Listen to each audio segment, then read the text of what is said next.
Praise lord అందరికీ. How are you all? I hope మీరందరూ దేవుని కృప వలన క్షేమంగా ఉన్నారని దేవుని అనుదినం ప్రార్థిస్తున్నానండి.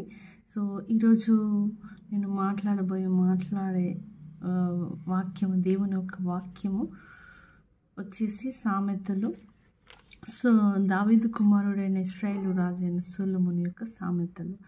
ఎవరైతే తెలివి కొరకు, జ్ఞానం గురించి వారు మరి ఎక్కువగా ప్రార్థించిన వారైతే వాక్యం వారికి ఎంతో దేవుడు తాకి వాళ్ళని దర్శించే రీతిగా ఉంటుంది. సో ఈ వాక్యం ద్వారా మీరు బహుగా ఫలించాలన్న దేవుణ్ణి ప్రార్థిస్తున్నానండి. సో దావీదు కుమారుడైన ఇశ్రాయేలు రాజు అయిన సొలొమోను యొక్క సామెతలలో సొలొమోను ఏమని ఉపదేశంలో ఆయన ఈ సామెతలలో మొత్తము ఇక్కడ జ్ఞానము, వివేచన అండ్ బుద్ధి ఎలా ఉంటుందని సో ఈ యొక్క సామెతలలో ఉంటుంది. అసలు జ్ఞానం ఎందుకు కావాలి, వివేచన ఎందుకు కావాలి, బుద్ధి ఎందుకు కావాలి అని మనం అనుకున్నప్పుడు దేవుడు జ్ఞానము, ఉపదేశం అభ్యసించుట, వివేక సల్లాపములు గ్రహించుట అనేది ఎంతో జ్ఞానము, బుద్ధి కలుగుట అనేది తగిన సామెతలు. అంటే జ్ఞానము, వివేచన అనేది దేవుని వలన స్థిరపరచబడుతుంది. ఇప్పుడు జ్ఞానం అనేది కొన్ని లోకపరమైన జ్ఞానవంతులు ఉంటారు, దేవుని బైబిల్ చదువుతూ సంపాదించిన జ్ఞానులు ఉంటారు. వీరికి తేడా ఏంటంటే ఈ లోకపరమైన జ్ఞానం ఎన్నటికైనా అది దేవుని దృష్టిలో వెర్రితనంగా ఉంటుంది. ఏంటంటే ఈ లోకంలో మనం పొందిన జ్ఞానం చేత మనం ఇల్లులు కట్టుకోవచ్చు, లేదు అంటే మనము గొప్పవారిగా, గ్రేట్ పర్సన్గా మనము ఈ లోకంలో గొప్ప గొప్ప పొజిషన్లో మనం స్థిరపరచబడవచ్చు. కానీ దేవుడు ఇచ్చిన జ్ఞానం వలన మనం ఆత్మీయంగా కట్టబడుట అనేది దేవుడు మనకు నేర్పిస్తాడు. ఆ జ్ఞానం గురించి మనం అనుదినము ప్రార్థించాలి. బైబిల్లో కూడా దేవుడు అంటాడు, జ్ఞానం గలవాడు విని పాండిత్యము వృద్ధి చేసుకున్నానంట. అంటే జ్ఞానము ఉపదేశించేవాడు అంట ఇతరులు చెప్పిన మాటలు విని వాటిని ఇంప్రూవ్ చేసుకుంటారు, డెవలప్ చేసుకొని వారు వారి జీవితాలలో మేలుకరమైన ఆశీర్వాదాలు పొందుకుంటారు. వివేకము గలవాడు ఆలకించి నీతి మాత్రములను సంపాదించుకును. సామెతలు 5వ వచనంలో దేవుడు పలుకుతున్న మాటలు. జ్ఞానుల మాటలు వారు చెప్పిన గూఢ వాక్యములంట విని ప్రజలు గ్రహిస్తారంట. సో వారు జ్ఞానం పొందాలి అంటే, అసలు జ్ఞానము కలిగిన వారి యొక్క మాటలు మనకు అర్థం కావాలంటే మొదటగా మనం కూడా జ్ఞానమై, ఎదుటి వినేవారు కూడా జ్ఞానము పొందిన వారైతే ఎదుటివారు జ్ఞానమైన మాటలు చెప్తున్నారా, అజ్ఞానమైన మాటలు మాట్లాడుతున్నారా అని గ్రహించే ఒక గ్రహింపు మనకు దేవుడు కలగజేస్తాడు. అందుకే జ్ఞానం కొరకే మనము ప్రార్థించాలి. నా ప్రజలు జ్ఞానం లేకుండా నశించిపోతున్నారు అని ఉంది బైబిల్లో కూడా. సో జ్ఞానం కొరకై మనము ప్రార్థించాలన్నదినం.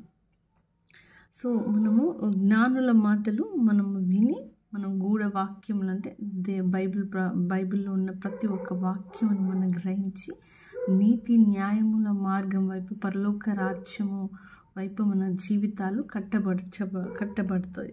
సో నా కుమారుడా, నీవు పోవు మార్గమునకు పోకుము, వారి త్రోవలందు నడవకము, నీ పాదము వెనుకకు తీసుకొను. అంటే మనం వెళ్ళే త్రోవలు అది జ్ఞానం కలిగే జీవితముకు సంబంధించింది. ఆ జ్ఞానం నేర్పించే మూర్ఖ స్నేహితులతో మనం ఉన్నాం అనేది మనము ప్రశ్నించుకోవాలి. జ్ఞానం గలవారు అంటే జ్ఞానులతో సహవాసం చేస్తారంట. మూర్ఖులు జ్ఞానం లేని వారితో సహవాసం చేయటం వలన మనకు ఉన్న జ్ఞానం కూడా కోల్పోయి మనం దేవునికి దూరం అవడం వలన మనం నశించిపోయే వారిగా అందులో ఉన్న ఆ యొక్క లీస్ట్లో మనం చేర్చబడతాం. సో జ్ఞానం అనేది ఎంతో ఎంతో ప్రాముఖ్యమైనది. మళ్ళీ వచ్చేసి జ్ఞానం అనేది ఏంటంటే మంచి చెడులు అనేది తెలియజేస్తుంది. అసలు జ్ఞానమునకు వివేకమునకు డిఫరెన్స్ ఏంటి అని మనం అనుకున్నప్పుడు ఇప్పుడు పెన్ను ఉందనుకోండి. ఈ పెన్నును మనము తయారు చేయడం అనేది ఒక జ్ఞానం, ఒక డిస్కవర్, ఒక జ్ఞానంతో కనిపెట్టిన ఒక వ్యక్తి కనిపెట్టినది ఇది ఉంటుంది. పెన్నును మనం పెన్ అయినా, ఇక్కడున్న ఏ వస్తువు అయినా, టీవీ అయినా, రిఫ్రిజిరేటర్ అయినా, లేదు అంటే ఏదో స్పేస్లో ఉన్న ప్రతిదీ,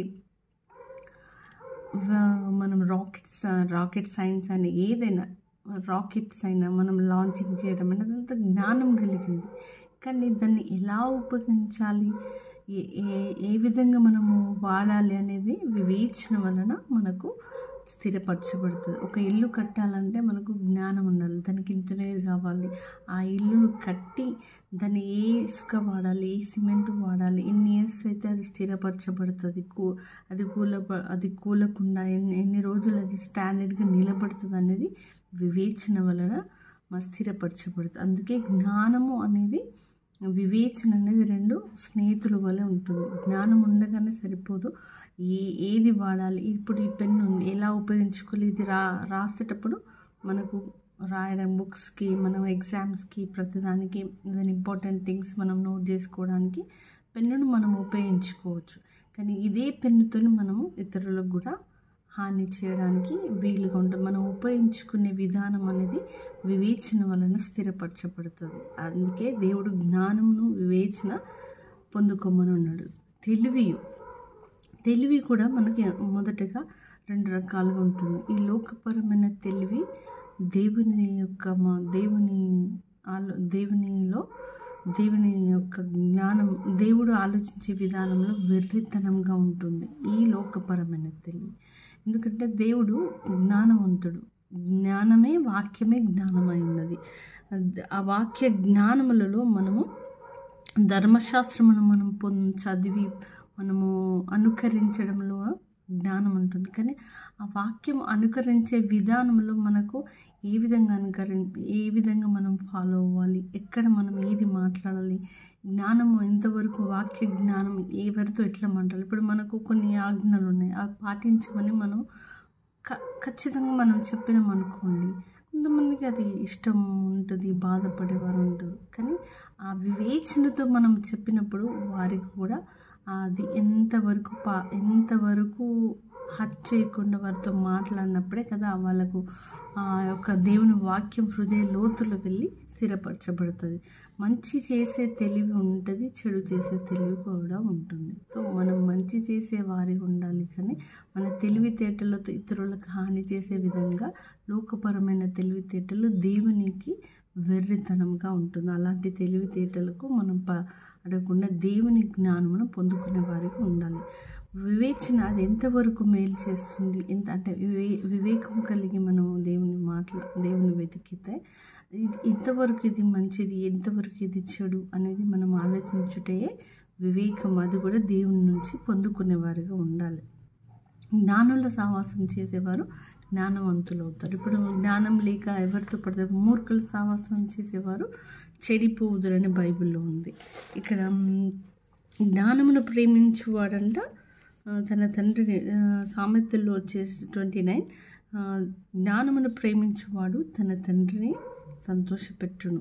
జ్ఞానము అంటే జ్ఞానం కలిగిన కుమార్తెలు ఉంటారు, తన తల్లిదండ్రులను సంతోషపరిచే వారిగా ఉంటారు. బైబిల్ ప్రకారం జ్ఞానం లేని కుమారులు బుద్ధి లేకుండా ప్రవర్తించి తన తల్లిదండ్రులను దుఃఖపరిచే వారిగా ఉండకూడదని దేవుడి మీతో మాట్లాడుతున్న మాటలు. దుష్టుడు జ్ఞానం గలవాడు కోపమును అంచుకొని దాన్ని చూపక ఉండునంట. ఇప్పుడు జ్ఞానం గలవాడు, జ్ఞానం లేనివాడు అనేది మనకి ఎలా తెలుసు అంటే, జ్ఞానం గలవాడు తన కోపమును అంటే ఏదైనా ఒక ఇన్సిడెంట్ జరిగిందనుకోండి, వెంటనే జ్ఞానం గలవాడు అది ఎంతవరకు కరెక్ట్ అని ఆలోచించి ఆయన యొక్క వాళ్ళ కోపమును హృదయంలో దాచుకొని దాన్ని బట్టి ప్రవర్తిస్తారు నెక్స్ట్ సమయంలో. కానీ బుద్ధిహీనుడంట, సామెతలు 11వ వచనంలో, జ్ఞానం గలవాడు కోపమును అంచుకునుడు దాన్ని చూపకును, బుద్ధిహీనుడు తన కోపమును కనపరచునంట. వెంటనే కోపం వచ్చేస్తుంది బుద్ధిహీనులకు. అది ఏంటి చెప్తున్నారు, మంచి చెప్తురా, చెడు చెప్తున్నారా, వీళ్ళు నా మేలు కొరకు చెప్తున్నారా, ఇది నిజమా అబద్ధమా, ఇది నా జీవితానికి ఇది శ్రేయస్కరమా, ఇది నా జీవితాన్ని మేలుకరమైన గ్రహించకుండా వారి హృదయము వెంటనే త్వరగా కోపపడువాడు బుద్ధిహీనుడు అనే బైబిల్ వాక్యం సెలవిస్తుంది. So my dear friends and all, జ్ఞానం సంపాదించుట, వివేచన కొరకు ప్రార్థించుట అనేది ఎంతో ముఖ్యం ఈ అంత్య దినములలో. సో జ్ఞానం లేని వారు నశించుదురని బైబిల్ ప్రకారం ఉంది. కాబట్టి మీరు అనుదినము దేవుణ్ణి ప్రార్థించడంలో మీ స్నేహితుల గురించి, మీ ఫ్రెండ్స్ గురించి, మీ కొరకు, మీ బంధువుల గురించి, మీ పిల్లల కొరకు, స్కూల్లో నాలెడ్జ్ కోసం, కాలేజ్ అండ్ వర్క్ చేసే ఎన్విరాన్మెంట్లో జ్ఞానం కొరకు మీరు అనుదినం ప్రార్థిస్తే దేవుడు జ్ఞానముకు మూలము. ఆయనయే జ్ఞాని ఉన్నాడు. కాబట్టి జ్ఞానము ద్వారానే సృష్టిని సృష్టించాడు. ఆయన జ్ఞానం వల్లనే ఈ లోకమును సృష్టించాడు యేసు ప్రభువారు. సో ఇక్కడ వచ్చేసి జ్ఞానం గురించి ఇంకా చాలా జ్ఞానం గలవాడు బలవంతుడిగా ఉంటాడంట, తెలివి గలవాడు శక్తిమంతుడిగా ఉంటాడు. సో వివేకం గలవాడు న్యాయకుడు యుద్ధము చేయనంట. సో తెలివి, జ్ఞానము, వివేకం కలిగిన వారు బలవంతులుగా, శక్తివంతులుగా, నాయకులుగా ఉంటారంట లోకపరంగా. ఇక్కడే బైబిల్ సామెతలు 25 and 5వ వచనంలో. సో ఎవరైనా దేవుణ్ణి వెతికేటప్పుడు జ్ఞానం కొరకు ప్రార్థించండి. లోకపరంగా అది కావాలి, ఇది కావాలి అన్నీ నశించిపోతాయి, కానీ జ్ఞానము ఎప్పుడు స్థిరపరచబడదు. చూడండి, మనం ఎన్ని సంపాదించుకున్న డబ్బు ఒకరోజు పోతాయి, కానీ జ్ఞానము, వివేచన అనేది నువ్వు ఎక్కడికి వెళ్ళినా నిన్ను మంచి హెచ్చించే స్థాయిలో నీకు గౌరవము ఇచ్చే విధంగా ఉంటుంది. జ్ఞానం ఉన్నవారికి ఎక్కడికి వెళ్ళిన రెస్పెక్ట్, ఒక పొజిషన్ అనేది మీకు స్థిరపరచబడుతుంది. అది జ్ఞానము, వివేచన, బుద్ధి వలన. ఇవన్నీ ఎవరి దగ్గర ఉంటుందంటే దేవుని యొక్క వాక్యంలో ఉంటుంది. అనుదినము దేవుని వాక్యాన్ని పాటించి ప్రార్థించే వారికి దేవుడు తప్పక గొప్పగా సొలొమోనుకి ఇచ్చినంత జ్ఞానమును, తెలివియో మీకు అనుగ్రహించును. కాబట్టి మై డియర్ ఆల్, ప్రతిదినము మీరు జ్ఞానం, వివేచన కొరకు ప్రార్థించమని దేవుడు మీతో మాట్లాడుతున్నాడు. జ్ఞానం లేని వెర్రి వారి వల్ల ఉండకుండా దేవుని మార్గంలో, దేవుని ఆజ్ఞలకు లోబడి నడుచుకునే వారే నిజమైన జ్ఞానవంతులు. సో ఇక నుంచి మీరు దేవుని జ్ఞానం, ఉపదేశమును, వివేకమును గురించి మీరు ప్రార్థించమని దేవుడు మీతో మాట్లాడుతున్న ఈ యొక్క మాట.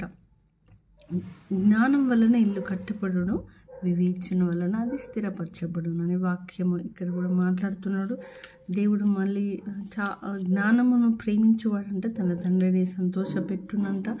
ఇక్కడ వాక్యము లోతుగా మాట్లాడితే 29 అండ్ నెక్స్ట్ వచ్చేసి వివేకం గలవాడు నీతిమంతులకు గొప్ప ప్రతిఫలం కలుగును, బుద్ధి జ్ఞానం గల వారి చేత అధికారము స్థిరపరచబడునంట.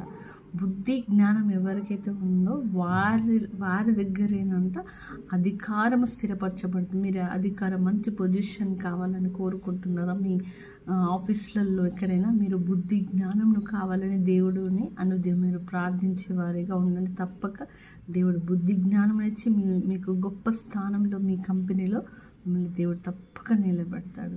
Thank you. God bless you all. Thank you. ఈ యొక్క వాక్యము మీకు బ్లెస్గా, గొప్ప ఆశీర్వాదకరంగా ఉంటుందని నేను బలంగా విశ్వసిస్తున్నాను. ఐ హోప్ మీ అందరికీ ఈ వాక్యము మేలుకరంగా, గొప్ప ఆశీర్వాదకరంగా ఉంటుందని బలంగా విశ్వసిస్తూ God bless you all. Thank you.